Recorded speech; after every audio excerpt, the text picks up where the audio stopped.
GST के ऐलान तो बाद व्यापारियों के व्यापार खेत्र में डर और सहम का माहौल है। जिथे व्यापारी जीएसटी को लैके विरोध प्रगट कर रहे हैं, उत्थे ही एग्रो इंडस्ट्री के नेतावां वालों अपने विचार पेश किए गए। साडी टीम नाल गलबात दौरान प्रीत कंबाइन नाभा के डायरैक्टर गुरप्रीत सिंह ने दस्सिया कि एग्रो इंडस्ट्री को जीएसटी तो पहला भी कोई परेशानी नहीं सी अते हुण भी कोई वधेरे परेशानी नहीं है। देखिए, हमें जीएसटी का एग्रो इंडस्ट्री पे कोई प्रभाव नहीं पड़ेगा। इससे जो व्यापार का, मैं कहूँगा व्यापार इससे अच्छा है। लोगों में होश पोश है, बहुत ज़्यादा लोग परेशान हैं, व्यापारी लोग खास करके। अभी आज अखबार में भी आया कि जो मैकेनिकल इंस्ट्रूमेंट बनाते हैं एग्रो इंडस्ट्री के लिए, उनको भी काफ़ी परेशानी आने वाली है। तो आप इसके बारे में कुछ खुलासा कर सकते हैं? नहीं, कोई परेशानी आने वाली नहीं है। देखो, इस चीज़ के लिए हम क्लियर होना चाहिए। हमें भी अगर कोई प्रॉब्लम है तो हमें कंसर्न डिपार्टमेंट से बात करनी चाहिए। लेकिन मैं ये कहूँगा भी किसी को भी किसी से डरने की ज़रूरत नहीं है। और जीएसटी तो एक बहुत ही बढ़िया, मैं कहूँगा, सरकार का ये उपराला है। जो आपके पास प्रोडक्ट है, कंबाइन है, ट्रैक्टर्स हैं, तो आपको क्या लगता है इसमें कितना बेनिफिट होने वाला है? या फिर क्योंकि भी आप प्रोडक्ट तैयार करते हो, तो जो यहाँ से खरीद के लेके जाते हैं उनको बेनिफिट कैसे होगा? देखिए, पहले बात हम ट्रैक्टर की करेंगे। ट्रैक्टर में तो हमें इस चीज़ का सीएसटी का है। पहले हम ट्रैक्टर जो आउट ऑफ स्टेट्स पंजाब से बिल करते थे तो उसमें हम सीएसटी लगाते थे। वो अभी सीएसटी हमें वो लगाना नहीं पड़ेगा, हमें सीधा जीएसटी लगाना पड़ेगा। पहले हम सीएसटी के ऊपर फिर वैट लगाते थे, तो 3-4 टैक्स हम देते थे। अभी उसकी जगह सिर्फ एक टैक्स देना पड़ेगा, जीएसटी।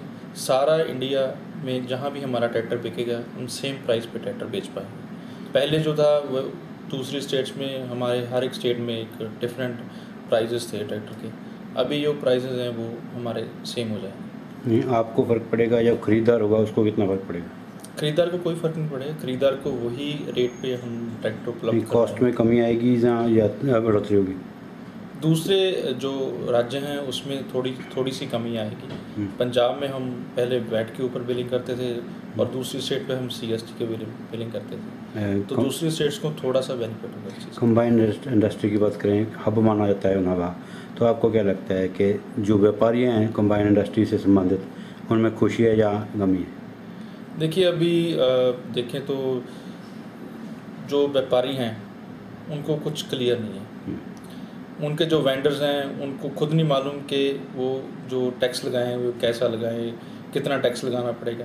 हम उस चीज़ को कैलकुलेशन कर रहे हैं, कितना हमारे ऊपर इनपुट आएगा और कितना हमें आउटपुट देना पड़ेगा। सो दोनों चीज़ों कैलकुलेशन करके ही हम इस चीज़ के लिए ऊपर पहुंचेंगे कि हमें इसका बेनिफिट है या नहीं, कंबाइन के ऊपर। कहीं ना कहीं एक बार सरकार की इधर दिशा जो गाइडलाइंस हैं उसमें लोगों की आंखों में ये आ गया है कि व्यापारी पहले टैक्स चोर था।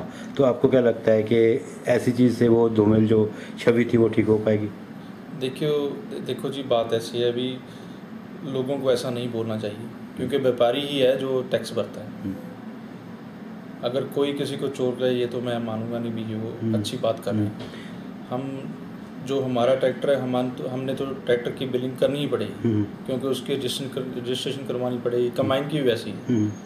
तो मैं ये चाहूँगा भी कोई भी अगर ये बोलता है वो बढ़िया बात है। हाँ, कुछ जो खेतीबाड़ी में औजार काम आते हैं, शायद आप वही मैन्युफैक्चर करते हैं, तो क्या लगता है कौन कौन से प्रोडक्ट हैं? यदि आप बात करें उनके प्राइस की, तो उनमें कितना फ़र्क पड़ने वाला है? ज़्यादा फ़र्क नहीं पड़ेगा जी, प्राइसेस सेम रहेंगे हर एक प्रोडक्ट के। क्योंकि सरकार पहले इनपुट हमें नहीं मिलता था, जैसे हमारे कंपोनेंट थे उसमें एक साइज़ लग के आते थे, उसका हमें मॉडवेट नहीं मिलता था। लेकिन अब क्या होगा, अब जीएसटी लग के आ रहेगा तो उसकी हमें मॉडवेट मिल जाएगी। तो इससे कोई प्राइस के ऊपर कोई फ़र्क नहीं पड़ेगा, प्राइसेस हमारे वही रहेंगे। ब्यूरो रिपोर्ट, नव समाचार।